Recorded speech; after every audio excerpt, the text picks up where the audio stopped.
grâce aux équipements médicaux conçus par Kirk Evans, un bénévole américain au Vietnam, des milliers de nouveau-nés ont été sauvés.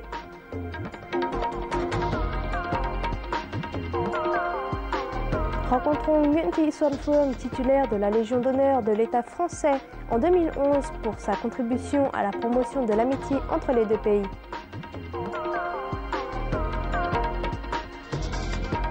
Le Vietnam est mondialement connu pour son art de représentation des marionnettes sur l'eau qui date de 1000 ans. Cependant, les marionnettistes locaux ont aussi obtenu une grande reconnaissance dans l'art de la représentation des marionnettes en solo de l'Occident. Mesdames et messieurs, bonjour et bienvenue dans cette édition spéciale du Journal en français diffusée tous les dimanches. Tout d'abord, nous vous invitons à passer en revue les événements marquants de la semaine écoulée. Les commentaires sont signés Phuong Anh. La Chine a expédié le 2 mai sa plateforme pétrolière HD 981 au sud de l'île de Chiton, située au nord-ouest de l'archipel de Hoàng Sa Paracel, à 130 km de la côte vietnamienne. Elle a imposé une soi-disant zone interdite à tout navire dans un rayon de 4,8 km autour de cette plateforme. Pékin a envoyé des dizaines de navires et d'avions pour escorter cette plateforme, dont des navires militaires et de surveillance maritime qui ont intentionnellement percuté les navires de service compétents vietnamiens, les attaquant à l'aide de canons à eau de forte puissance. Ces agressions ont endommagé les navires et blessé des marins. Toutefois, les forces vietnamiennes ont su faire preuve de retenue devant les actes agressifs des Chinois. La pénétration illégale de la plateforme HD 981 et des navires chinois dans la zone maritime du Vietnam porte une grave atteinte à la souveraineté du Vietnam ainsi qu'à ses droits sur son plateau continental et à sa zone économique exclusive, telle qu'il résulte de la Convention internationale sur le droit de la mer de 1982. Le 7 mai, le ministère vietnamien des Affaires étrangères a donné une conférence de presse internationale pour protester contre ces actions illégales de la Chine en mer orientale. Les Nations Unies, l'Union européenne ainsi que de nombreux pays du monde, notamment les États-Unis, le Japon, Singapour, ont exprimé leurs préoccupations face à cette escalade, décrivant ces agissements chinois comme une provocation et une menace pour la stabilité régionale. La cérémonie de célébration du 60e anniversaire de la victoire de Điện Biên Phủ a solennellement pris place ce mercredi 7 mai dans la ville de Điện Biên Phủ, province de Điện Biên au nord, avec la présence du président Trương Tấn Sang. Un immense défilé militaire a ensuite eu lieu dans les rues de cette ville. Des gerbes de fleurs et des baguettes d'encens ont été déposées sur les tombes de soldats morts au combat. À cette occasion, des dizaines de milliers de personnes se sont rendues au tombeau du général Vo Nguyen Giap, situé dans la province de Quang Binh au centre, pour rendre hommage au commandant général de la bataille de Bien Phu. La grande fête bouddhique du Vesak de l'ONU, visant à célébrer le 2558e anniversaire du Bouddha, s'est déroulée de mercredi à dimanche à la pagode de Bai Dinh, dans la province septentrionale de Ninh Bình, en présence des milliers de dignitaires et de fidèles bouddhistes vietnamiens et étrangers. Elle a compris de nombreuses activités qui affirment l'engagement de la communauté bouddhiste dans l'édification de la paix pour l'humanité, mais aussi dans la réalisation des objectifs du millénaire. À la différence de la fête de 2008, cette année, au programme de la fête du Vesak, il y avait une grande cérémonie de prière pour la prospérité et la paix avec la participation des bons représentants de différents pays. Vendredi après-midi, le Premier ministre Nguyen Tân Dung a rencontré le Premier ministre Sri Lanka, Dissanayake Jayaratne, en visite au Vietnam pour la célébration du Vesak 2014. Lors de cette rencontre, les deux chefs du gouvernement ont convenu de commenter les échanges de visites à tous les niveaux et de promouvoir la coopération entre les deux pays dans le commerce et l'investissement. L'un des objectifs visés est de pousser les signatures de l'accord bilatéral sur les privilèges commerciaux, le plan de coopération financière entre les deux ministères de finances des deux pays et établir le sous-comité chargé de commerce au sein du comité intergouvernemental Vietnam-Sri Lanka. Le 9e plénum du comité central du Parti communiste du Vietnam PCV du 11e exercice a commencé jeudi à Hanoï sous la présidence de son secrétaire général, M. Nguyễn Phú Trọng. Ce plénum est consacré au bilan de l'application de la résolution du 5e plénum du comité central du 8e exercice sur l'édification et le développement d'une culture avancée et empreinte d'identité nationale. Il traite également des projets de texte à soumettre au prochain congrès national du parti ainsi que des préparatifs de cet événement prévu pour 2016. Le comité central discute en outre des élections au sein du parti, du vote de confiance ainsi que d'autres questions importantes. Ce plénum a un rôle important pour l'accomplissement des missions du comité central du 11e exercice jusqu'à la fin de cette mandature, mais aussi pour le succès de l'application de la résolution du 11e congrès national du parti. Le plénum durera jusqu'au 14 mai. Une conférence nationale sur la prévention et la lutte contre la corruption s'est tenue lundi à Hanoï. Il s'agit de la première conférence du genre à avoir lieu après la création du comité central de pilotage de la prévention et de la lutte contre la corruption au début de 2013. La conférence a mis l'accent sur l'évaluation des faiblesses dans le travail anticorruption, analyser les lacunes à résoudre et proposer des solutions pour lutter plus efficacement contre ce fléau. Malgré les résultats positifs enregistrés ces derniers temps en termes de prévention et de lutte contre la corruption, ce fléau reste un problème pressant qui provoque une grande inquiétude au sein de la société.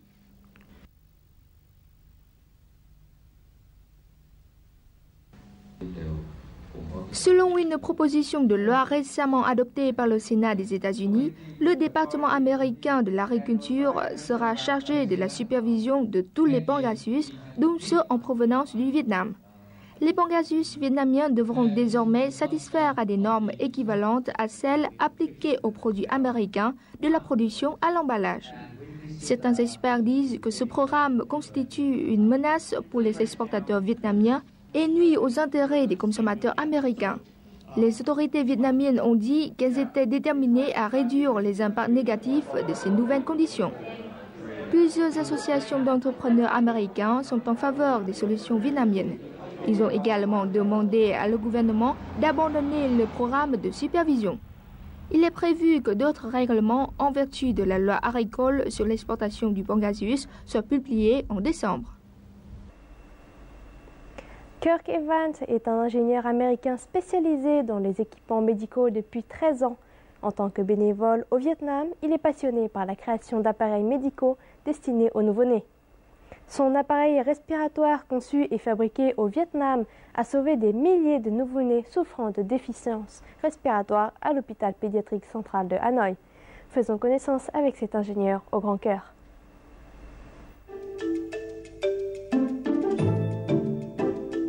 Cet appareil respiratoire baptisé CPAP a permis de sauver la vie à des milliers de nouveau-nés souffrant d'insuffisance respiratoire.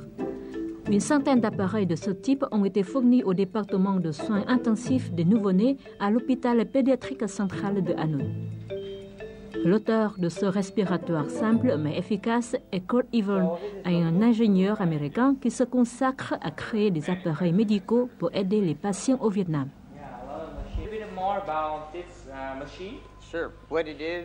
Cette machine est destinée à assister à la respiration des nouveau-nés prématurés. Leur poumon n'est pas encore complètement développé lors des premiers jours. Cette machine aide à éviter l'effondrement du poumon et à prévenir les troubles respiratoires. Au bout de quelques jours, le bébé peut respirer lui-même. Le CPAP a été reconnu dans le monde comme un appareil très sécurisé pour le nouveau-né.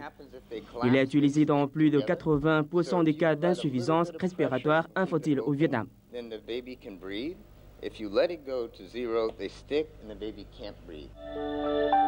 L'appareil respiratoire de Kurt Evans ne coûte qu'environ $1000, soit 7 fois moins cher que les appareils de même fonction importés de l'étranger. Au début, Kurt croyait achever la fabrication de cet appareil en 6 mois. Cependant, en réalité, il lui a fallu 4 ans pour le créer et le perfectionner.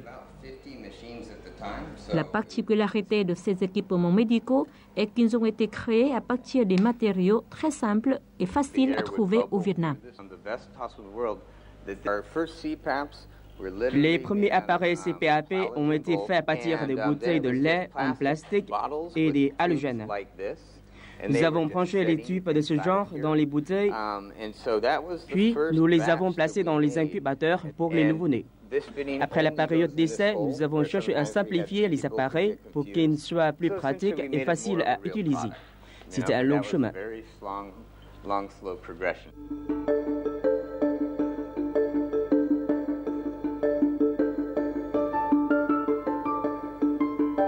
Kurt est venu au Vietnam la première fois en 2011 dans le cadre d'un projet de bénévolat américain à l'hôpital pédiatrique central de Hanoi.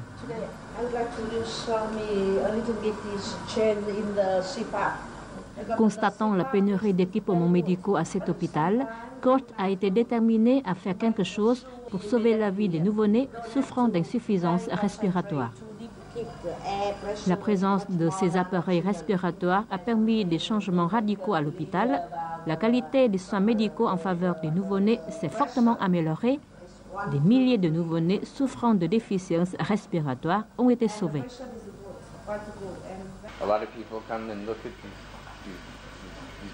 Beaucoup de gens sont venus regarder ce bébé adorable. Il ne pèse que 850 grammes. J'ai une affection et une pitié particulière pour ces petits nouveau-nés. Mais si vous venez sans rester, vous ne pouvez pas les aider. Quelqu'un doit rester et faire quelque chose de vraiment utile pour eux. Nous sommes heureux de ce que nous apportons aux enfants. Quand je sais que chaque jour au Vietnam, au moins environ 100 bébés ont la chance d'utiliser ces respiratoires CPAP, je sens que mon travail est plus significatif. Kurt est particulièrement dévoué. Il travaille de tout son cœur au profit des patients vietnamiens, surtout des nouveau-nés. Je lui ai dit souvent qu'il devait stabiliser sa vie et trouver son propre bonheur, mais il m'a toujours répondu, « Si je me marie, je pourrais avoir la chance d'avoir une famille heureuse avec peut-être 2 enfants, mais maintenant je suis content d'avoir la possibilité de m'occuper de tant de bébés comme s'ils étaient tous à moi. »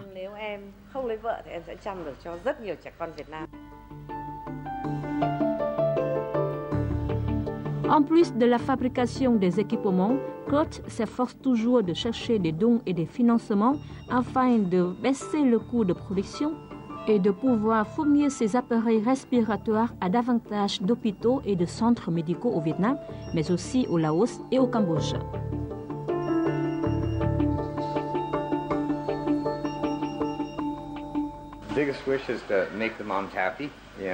Je suis heureux que mon travail apporte l'espoir de vivre aux nouveau-nés et le bonheur à leur mère. Nous souhaitons élargir ces activités caritatives dans les localités lointaines et pauvres du Vietnam, mais aussi du Cambodge. Nous pourrons commencer à y envoyer des médecins et infirmiers expérimentés qui transmettront leur savoir-faire et leur expérience au personnel médical local. Kurt Even est en train d'achever un autre appareil de soins intensifs pour les nouveau-nés qu'il baptise Baby Station. Avec ses créations, cet ingénieur américain souhaite contribuer au développement de la médecine vietnamienne et surtout améliorer la qualité des soins sanitaires en faveur des nouveau-nés.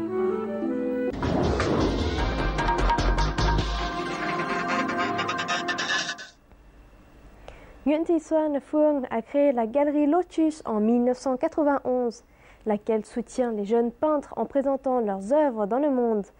Parlant français, elle est devenue une passerelle entre peintres vietnamiens et français durant ces dernières années, leur permettant de se rencontrer et d'échanger leurs expériences à travers des expositions et colloques sur la peinture. Pour ses grandes contributions à la promotion de l'amitié entre les deux pays, elle a reçu la Légion d'honneur de l'État français en 2011. Nous vous invitons maintenant à faire connaissance avec cette femme spéciale.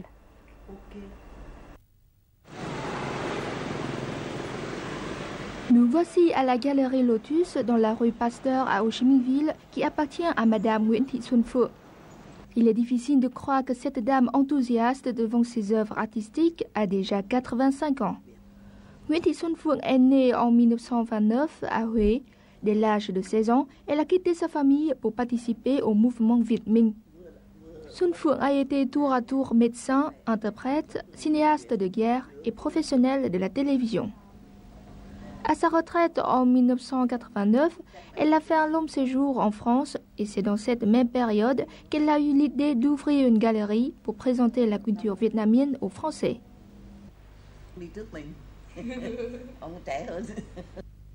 Pendant ces 2 années, j'ai vu que les Français n'ont pas une connaissance vraiment approfondie sur le Vietnam. Quand on me voit, on dit il y a combien de bombes étaient tombées au Vietnam, oh, vous êtes malheureux, etc. Ce sont des complaintes qui, bon, c'est leur sympathie pour nous, mais en même temps, ça me pose un problème. Pourquoi notre longue tradition de 4000 ans de civilisation, d'études, tout ça, pourquoi tout cela, personne ne connaissait bien. Ils connaissent, mais pas très bien. Pourquoi ça? Alors j'ai décidé qu'avec ma petite participation, et après la retraite, je vais ouvrir une galerie pour essayer de montrer une partie de l'art vietnamien au monde étranger, au monde entier.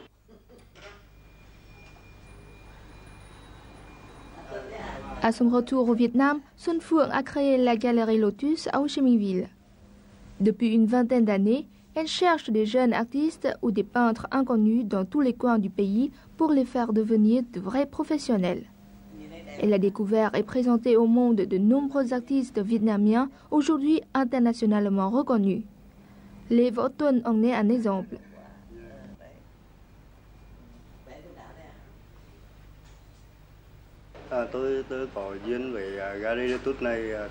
Je suis venu à la galerie Lotus pour la première fois en 2005. Comme tous les jeunes peintres qui débutent leur carrière à Saigon, je voudrais présenter mes œuvres au public. J'ai apporté mes peintures à cette galerie et heureusement, Madame Xuân Phượng les bien aimées. Elle m'a aidé à faire des expositions dans plusieurs pays européens, tels que la France, la Belgique, le Pays-Bas, l'Allemagne, etc. Il s'agit d'une bonne opportunité pour les jeunes peintres comme moi d'avoir plus d'expérience pour créer de plus belles œuvres. Il peint selon son cœur, selon ses idées, et il exprime les peintures selon son cœur. Il ne peint pas une personne avec le nez, le pouce, tout ça. Comme ça, il peint la manière dont l'homme souffre, la manière où l'homme trouve la joie, la manière pour être heureux. Pour les peintures de Lê Võ Tuân, j'ai mis 4 ans pour pouvoir les faire acheter. Mais quand même, je les achète pour lui donner un peu de confiance en lui-même. La galeriste reste très libre dans le choix des artistes qu'elle expose et ne se limite pas en format ou support de création. Elle expose des artistes qui peignent traditionnellement sur laque poncé, peinture sur soie ou à l'huile. Aucune censure n'intervient sur la création de plasticiens figuratifs ou abstraits.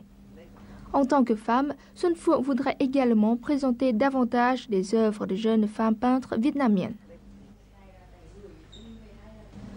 Le soutien de Madame Xuân Phượng à la jeune création permet par ailleurs de favoriser l'émergence de nouveaux styles de la peinture vietnamienne. C'est un travail extrêmement difficile. Aujourd'hui, après une vingtaine d'années de travail, c'est facile à dire, mais en pensant au passé, tout ce que j'ai éprouvé pour faire ce travail, vraiment, c'est pas facile. Et au cours de ces recherches, j'ai pu découvrir des personnes vraiment intéressantes pour moi. Pour sa contribution aux arts en faisant découvrir la peinture vietnamienne aux Français, Madame Xuân Phượng a reçu en 2011 l'ordre de chevalier de la Légion d'honneur. Selon Nguyễn Thị Xuân Phượng, elle va continuer son travail de galeriste jusqu'à la fin de sa vie.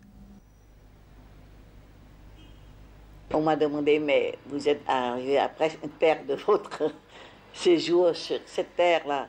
Quel est votre dernier rêve de réaliser? Alors j'ai répondu que, vous savez, j'adore Molière. Donc, j'ai vu sa mort est une belle mort. Il est mort même sur la scène. Alors, je pensais que je continue, tant que j'ai la santé, tant que je peux le faire, je vais continuer à faire des expositions au Vietnam, dans ma galerie et à l'étranger. Si un jour je peux mourir près d'une peinture ou bien plein de travail, là c'est mon dernier rêve. Madame Xuân Phượng et la galerie Lotus vont prochainement organiser une exposition au musée Clichy à Paris. L'exposition intitulée Bestiaire vietnamien, rêve de papier journal s'inscrit dans le cadre de l'année croisée France-Vietnam et aura lieu en septembre. Elle va présenter plusieurs œuvres de Trương Đình Hào, le premier peintre que la galerie Lotus a découvert.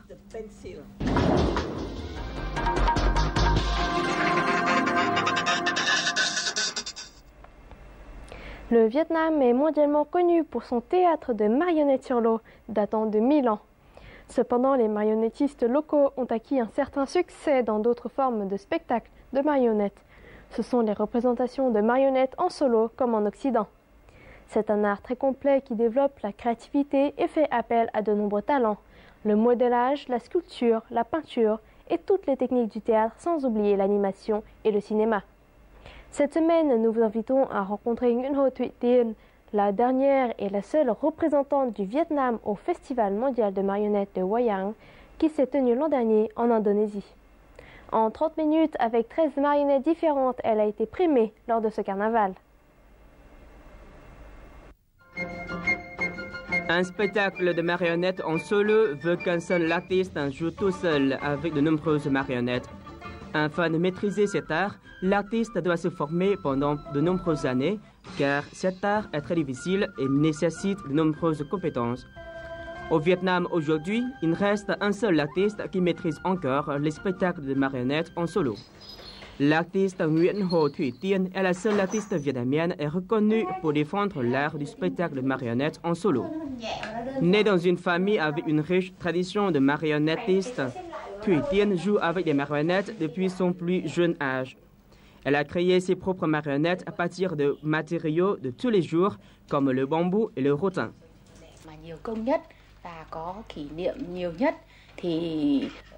Les marionnettes que je préfère est la femme du printemps. Il m'a fallu 6 mois de recherche et de fabrication. Je l'ai utilisé lors de mon premier essai de spectacle de marionnettes en solo. À ce moment-là, au Vietnam, personne ne partageait avec moi l'expérience sur la représentation de marionnettes en solo. J'ai donc dû demander à mes amis étrangers.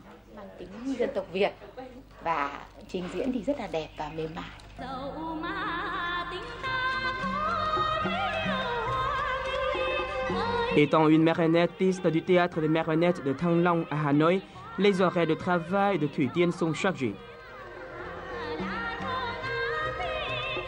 Au cours des 20 dernières années, Thụy Tiên n'a pas cessé de préserver dans l'art des marionnettes en solo.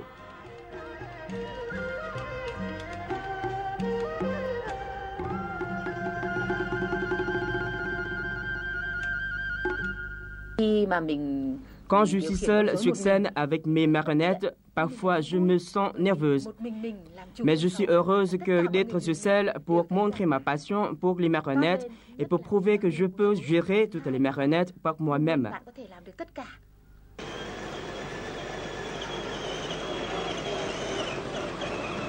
Thụy Tiên était la seule représentation du Vietnam au carnaval mondial de marionnettes qui s'est tenu l'an dernier à Wayang en Indonésie.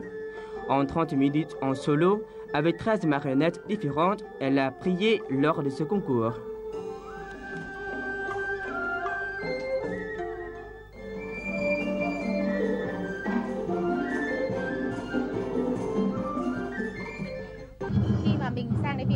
Les artistes qui ont pris part au festival ne connaissaient que des marionnettes sur l'eau vietnamienne. Après mes performances, ils ont su que les artistes vietnamiens maîtrisaient aussi d'autres types de marionnettes. Mes marionnettes faites de bambou et de rotin les ont vraiment impressionnés.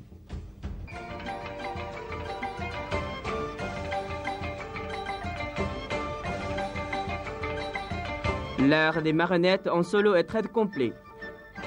Il permet de développer la créativité. Il fait également appel à de nombreux talents, modelage, sculpture, peinture et toutes les techniques du théâtre, sans oublier l'animation et le cinéma.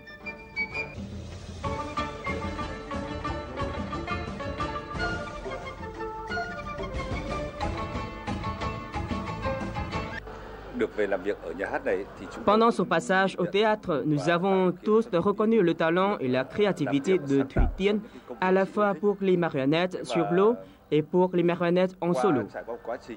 Nous avons créé de bonnes conditions pour qu'elle puisse poursuivre sa passion. Elle était la seule artiste du théâtre qui a été envoyée en Corée du Sud en formation en 2009.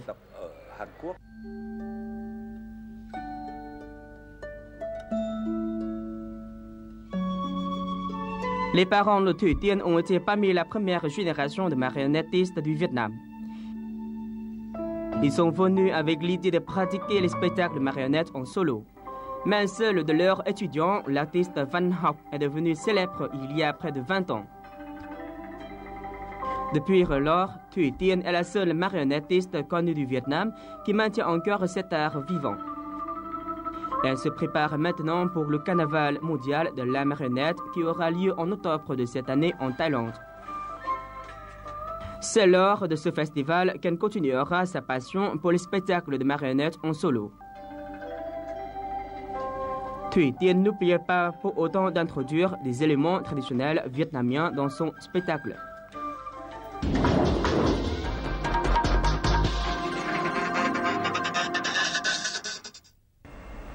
Et voici, comme d'habitude, l'agenda des événements culturels et artistiques prévus pour la semaine à venir.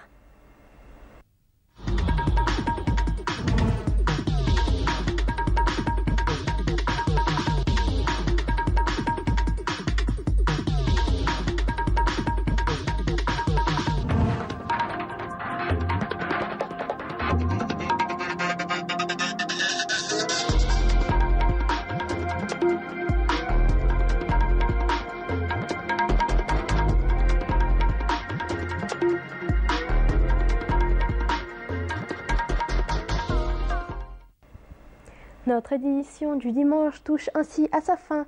Vous pouvez la revoir sur le site vtv4.vn. Merci de votre fidélité. Au revoir et à la semaine prochaine.